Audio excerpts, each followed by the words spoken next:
À l'époque, on était 3 étudiants. On a vu qu'il y avait une nécessité d'avoir un projet Innocence ici au Québec. Puis, on a décidé de frapper aux portes des doyens à l'UQAM pour essayer de partir le projet à l'UQAM.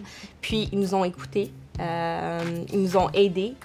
On a mis en place le projet Innocence et ça a aidé des étudiants à travailler, faire un stage avec une avocate de l'aide juridique qui avait un dossier, en fait, d'erreur judiciaire.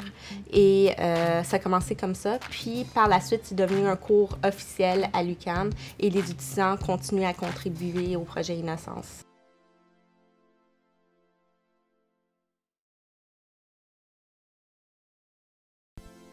Quand j'étais jeune, je voulais être avocate criminaliste. Par la suite, quand j'ai grandi, j'ai un peu changé, j'ai dévié, je voulais pas aller en droit criminel et tout ça.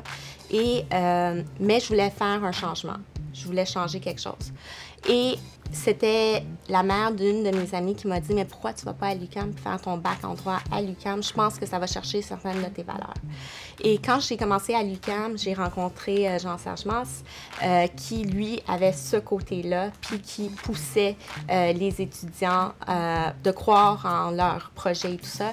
Et j'ai rencontré d'autres personnes, Jean-Pierre Villagy, Eric Manchenstein, c'est tout du monde qui ont cru dans nos idées, puis qui ont aidé à pouvoir réaliser ça et qui nous ont mis en contact avec d'autres personnes. Ils m'ont mis en contact avec une avocate qui était une ancienne de l'UQAM, de l'aide juridique, qui a permis, en fait, de nous aider à bâtir le projet Innocence. Je pense que l'UQAM, c'est une université où ils t'apprennent que si tu as des idées, si tu crois dans tes idées, tu es capable de pouvoir les atteindre, puis ils t'aident à les atteindre.